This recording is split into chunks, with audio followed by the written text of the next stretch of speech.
Good morning, welcome to the Brawijaya Museum, and let me introduce myself first. My name is Zalfa Amirah Khusniyah, and you can call me Zalfa to make it easier. And today I will be your tour guide for today's trip to Brawijaya Museum. As you know, Brawijaya Museum is a military museum located in Malang, East Java. And during this pandemic situation, this place is open from Monday until Friday at 8 AM until 3 PM. And for Saturday at 8 PM until 1 PM. This museum also has 5 separate locations. The first is front yard, as a place for heavy weapons such as tank. It also called as Taman Senjata Api. And the second is lobby. And the third is middle yard, or it also has Kerpamaut in there. And fourth is exhibition hall 1 on the north. It has full collection of armaments in the year of 45 until 49. And exhibition hall 2 on the south. It has full collection of armaments since 1950 until now. Before entering the temple, there are some rules that you must do and must not do. For not to is when you take a picture of the temple in museum, you shouldn't disturb other visitors because it will make noise. The second is, if you are tired, rest can only be done in places that have been provided by the museum administrator. The third is, it is prohibited to bring food or drink while we are traveling in the museum. And the fourth is, it is prohibited to touch objects carelessly because the objects here are sacred. And the things that you have to do is be polite as always, and be kind to another visitors. And the last is, please use a proper clothes, polite and neat. So let's start from the first place. That is front yard, or well known as Taman Senjata Api. It is called Taman Senjata Api because at that time all of these heavy weapons were used against the Dutch to get the Revolution fortified.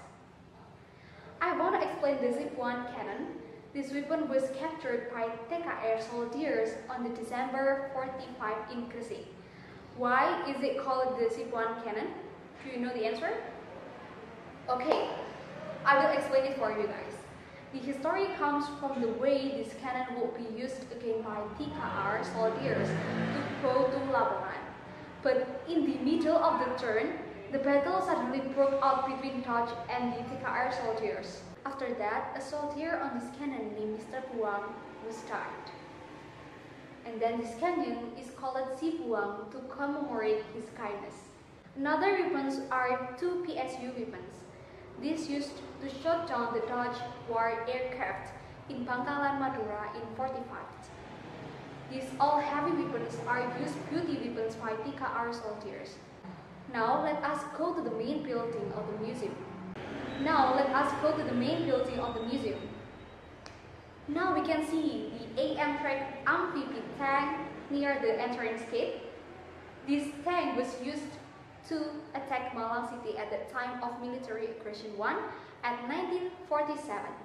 Then the Student Republic of Indonesia Army or TRIP who faced it because the imbalanced battle weapons called 35 TRIP soldiers to die at that time and be put together. Later on this place became Pahlawan TRIP Street. Okay, here is General Sudirman statue. Why it's called General Sudirman? It is because he is the leader of guerrilla war and also one of the 3 Indonesian people who received the title of General Besar. Now guys, we are in the second location, that is the lobby. Here on your right side, as you can see, there is a row of photos of the Commander-in-Chief who led in East Java in 1945 until 1983. This is the photo of Brigadier General Surahman, who was the founder of this museum in 1960 and inaugurated by Colonel Sukondo on May 4th, 1968, with the slogan Citra Utapa Nacaka, which means phrase that awaken force. Then there is a row of the Commander-in-Chief from 1983 until present. Then we go to the relief on this wall. There is a relief tell the areas of Brawijaya troops.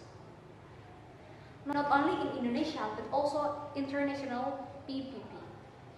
After Indonesia declared its independence, the rebellion still happens from intern and extern touch that should be handled and secure Indonesian territory.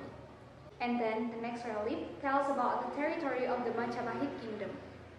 On the right corner of this relief, there is Hongi Port that used for Hongi expedition carried out by Dutch VOC era government aimed at maintaining the continuity of the spice monopoly, including the right of the extirpation, namely the right to destroy nutmeg or clove trees, in order to perpetuate the spice monopoly in the Maluku Island and the surroundings. Next, I will explain the mayor of Malang City since 1990 until now. The first mayor is Pusemaker from Dutch. Why the mayor was from Dutch people? Do you know the answer? Yeah, because at that time the city was under control and ruled by Dutch. And the present mayor is... Okay guys, let's move on to the middle of the yard. Guys, can you tell me your first impression when you look at this wagon? Pardon? Oh, you think that this wagon is spooky? You got goosebumps for a little. Oh yeah, actually it has a tragic story, and it's called Kerbau Maut. The Kerbau Maut incident, also known as the Bondowoso death train, is a historical incident that occurred on November 23, 1947 in Bondowoso, Indonesia during Dutch occupation. This train was used by Dutch colonizers to transfer prisoners from Bondowoso prison to Surabaya to Bhutan, which has 250 kilometers. Can you guess how many people should be in this wagon in normal condition? Yes, it should be less than 10 people, but actually this wagon was filled by 100 people. Can you imagine that situation? What do you think if 100 people were in this small wagon? Okay, I will explain it for you. Based on the testimony of one of the survivors, when the train stopped at sittings along the 16-hour journey, the prisoners hit the walls and shouted for food and water. They were told only bullets were available and nothing would be supplied until the train reached Surabaya. However, when the train reached its destination, only 12 were left unharmed by lack of oxygen and heat stress. All the men in the first wagon were alive, though some were seriously sick. In the second wagon, 8 were dead, and in the last wagon, no one had survived. Okay, let's move on to the Brawijaya. Brawijaya, known as the history of Lieutenant Colonel Chandra Hasan, who struggled in leading his troops against the Dutch, and Chandra Hasan, known as the commander of Jokoto's regiment at that time. He was about to move his troops from Madura Island to Paiton, Probolinggo. But on the way, they were attacked by Dutch soldiers. Several boats were wrecked because they were shot by elite aircraft. Yeah, that's the story of Brawijaya. Do you want to take a picture in front of the boat? Okay, let me take it for you. Okay guys, let's go to the first room. Above the door, before entering the room 1, there are 17 symbols of the Kodam before being validated. And now there are 15 validated symbols from Sabang to Merauke. Now we enter room 1. This is the car made by the Soto USA Vector. This car used by Colonel Sukono while serving as commander of the Brawijaya Division 1 in 1948 until 1950. Medical tools that Dr. Hadiono used during the battle around the boundary of Surabaya to Mojokerto at that time, and he died there. And because the bandages are limited, he used dried banana stalks as a substitute for that. The post job on, used by the Indonesian hero to deliver letters within a curtain area. And this is radio as the communication tools used by pejuang in Surabaya. The further distance to communicate with each other is 12 kilometers. There are also a lot of beauty weapons here because at that time, our heroes used sharpened bamboo to battle touch.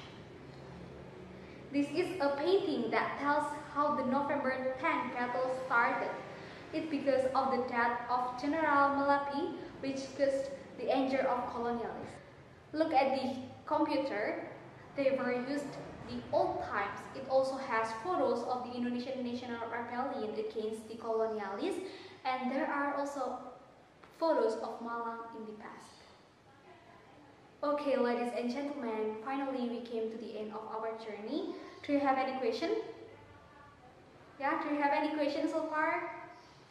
Alright then, that's all my explanation about Brawijaya Museum. Thank you for being here, and I'm very happy because you are very excited with the Brawijaya Museum. Thank you and have a nice trip in the next visit.